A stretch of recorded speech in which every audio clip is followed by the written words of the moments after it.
This episode is for women. I know it's so easy to feel discouraged by all of the unfair that we have to deal with when it comes to double standards, misogyny, power imbalances, all of that. There are hard times in life where obviously I could sit and think, damn, this would never happen to a man. Oh, damn, if I had a like, would I be further? Would I be treated different? All of it. As women, we are up against the biggest uphill battle. We are not all of the things that a lot of men think we are and want us to be.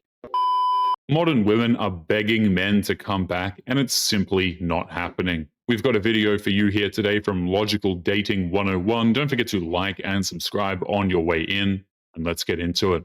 This is all we want. We want a man who acts like a man, who's manly, who takes care of things. Leader. I don't need you to kill an alligator with your hands, but I need to feel so feminine around you because you are so masculine that I can turn my brain off because I know you've got it. Yeah. I trust you. I trust your intellect. I trust your character. I trust that I can close my eyes and follow you blindly, and I'm going to be happy about where I end up.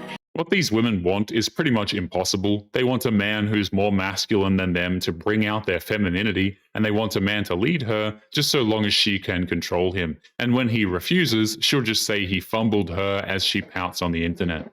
That's what it's about. We go out. I don't have to use my brain. I don't have to think. You know what I mean? Order the whole thing for us. Take me, plan the thing.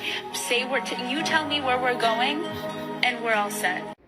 This is the politically correct way of a prostitute asking you to finance her lifestyle. All they want is providers. The moment a woman tells you a real man is a man that pays for every single thing and she has to turn her brain off, what guy wants a woman whose brain shuts off when he's around her? She sounds useless to me.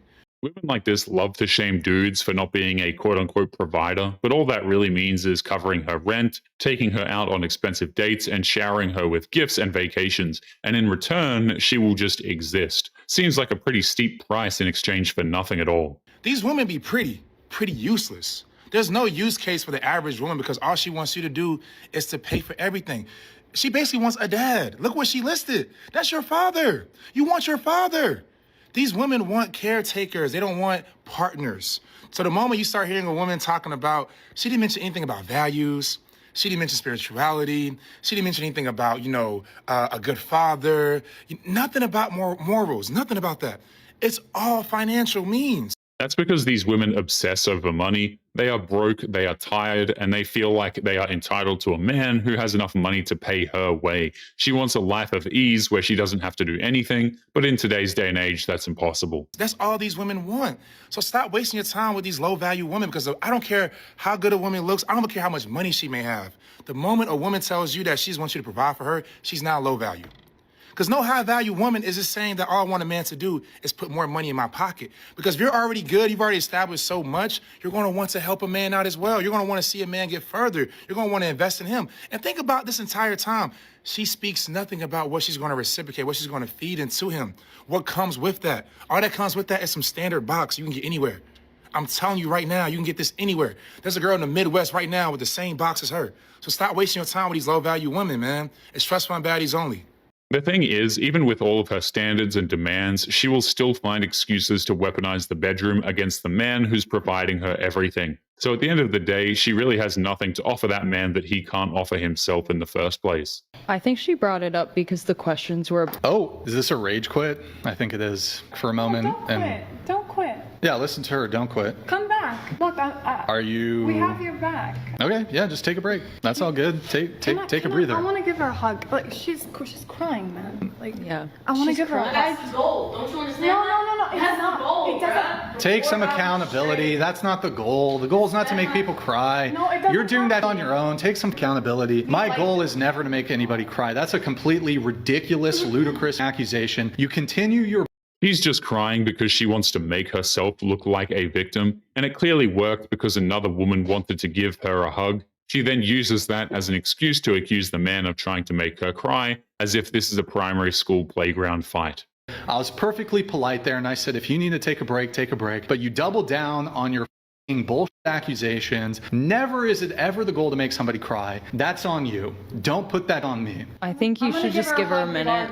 She can say that I'm trying to make people cry, but I defend myself and I'm the bad guy for... I mean, yeah, defend yourself, but give her a minute. I literally said, go take a break, and I was about to get into it. I was literally trying to move it on. He was trying to be respectful, but she refuses to remember it that way. And it's kind of funny how the other women are trying to make him look like the bad guy when he's the one trying to keep the peace. These women are out of their minds. Daddy issues? I have reverse daddy issues, honey. A man doesn't want to do something for me?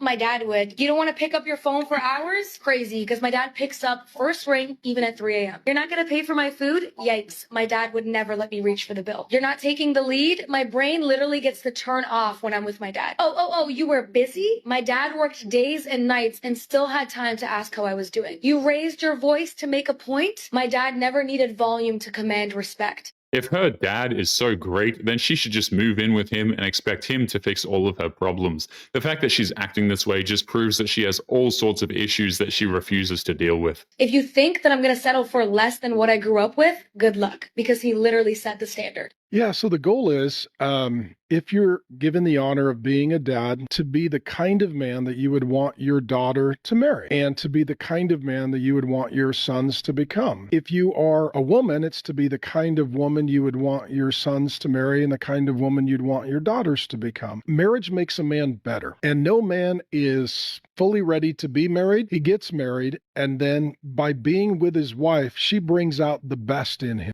I mean, that's not correct in the slightest. That may have been the case quite some time ago, but modern marriages are completely pointless. Modern wives resent their husbands and even their children sometimes, and there is no love to be had in marriages like that. I do have a friend. We've known each other for about 5 years, but it's not intimate or anything. Have you had them? Maybe at the very beginning. Wait, what do you mean maybe? Yeah. How do you not know if you... Well, somebody? it's just because we just don't see each other that way, I guess. Well, regardless of how you see each other, past, present, future, you objectively had his inside of you. Yes. One way, yeah, right? I mean, so you did in fact have sex with him. One time. It doesn't matter if they hooked up once or are doing it again on the regular. One time is all it takes, and if she had disregarded it to the point where she clearly doesn't care, then you already know how she feels about the quote-unquote friend that she hooked up with 5 years ago. When we thought that it was going to work out, it will never work out. Why? I have a lot of standards that I expect from a man. Sure. What are those? Someone with goals. And consistency. Does he have a job? He does have a job, a really good job. What's his job? Yeah. He's a sanitation worker. That pays well, I think, right? Sanitation workers can make some very good money. The reason why she said that he didn't meet her standards is because the job isn't glamorous enough for her. She only sees a man who picks up garbage for a living, and that's not good enough for her. Yeah. I don't know. Yeah, he does really well. Why only the sex one time? Was it bad? Yeah, it wasn't good. It wasn't the best. You said you had high standards, right? Did the previous two men you were dating have those things? Yes. And did you end it with those men? They both broke up with me. They broke up with you? Yeah. Okay. So weird. Will you date a guy who's obese? No. Okay. Why not? I just prefer, I feel like, I mean, I know obviously I'm a little bit overweight, but I definitely want my partner to take care of themselves in that way, especially if we're getting a little bit older. When you say take care, so I mean, fit. You want the guy to be fit. Is that correct? Yes. In other words, she deserves a pass for being overweight and entitled, but she expects her man to be jacked with a high-paying job. This is the kind of thinking that can only make sense in the mind of these modern women. She has no business feeling entitled to anything. Last week, I just finished my workout. I was walking out of the gym, and this guy, runs after me. I got my headphones in. It's 7 in the morning. This was one of my 5 a.m. workouts. He runs down, he, taps me on the shoulder. He's like, "Hey, I saw you working out. I think you're really cute." And I was like, "Thanks." First of all, bless. That was my 5 a.m. workout, okay? Your girl was not working with the best stuff. But then he's like, what's your name? And I was like, "Listen, thank you so much, but I'm married." And he was nice about it. He was like, "Okay, that's all right," and walks away. Considering we live in a world where women think that most men are violent psychopaths, there is no chance that some random dude at the gym literally ran up to her just to say that she was pretty. We know better than to believe her over-exaggerated stories at this point. But I was like, I went home and I was talking to my husband about it, and I was like, I knew that man had intention for me. So he didn't get a single piece of me. I'm not opening the door to have him come up to me in the mornings at the gym to be like, hey, Ashley, good morning. That door's closed. Like, I'm married. I water my own grass. My lawn is immaculate. And for all the wives, all the partners, husbands too, I guess, like, what's your stance on this? If you knew somebody had intention for you, would you have still given your name? If you're taking her story on face value, then that guy was making it obvious his intentions, right? According to her, this man literally ran up to her to talk to her. That clearly indicates intention. You are allowed to leave your perfect husband. You are allowed to end a relationship with a really great boyfriend. The kind of guy that all your friends and family love. They say you're so lucky to have found him. He checks all the boxes and he really cares about you. You're allowed to end that relationship. Because no matter how good he is, no matter how great he is to all the other people in your life, how much they all love him, it does not change the fact that when you get into bed beside this man at night, you feel dead inside. Imagine being with a woman that you deeply care about, only to turn around and find out that she feels dead inside when she's around you, and to add insult to injury, she was never going to tell you, but she's willing to tell the entire internet instead. Absolutely ridiculous. But anyway, guys, we are going to be leaving today's episode there. Don't forget to subscribe on your way out. Click this video that's up on the screen now if you want to see more. Take care of yourselves, and I will see you all in the next one. Peace.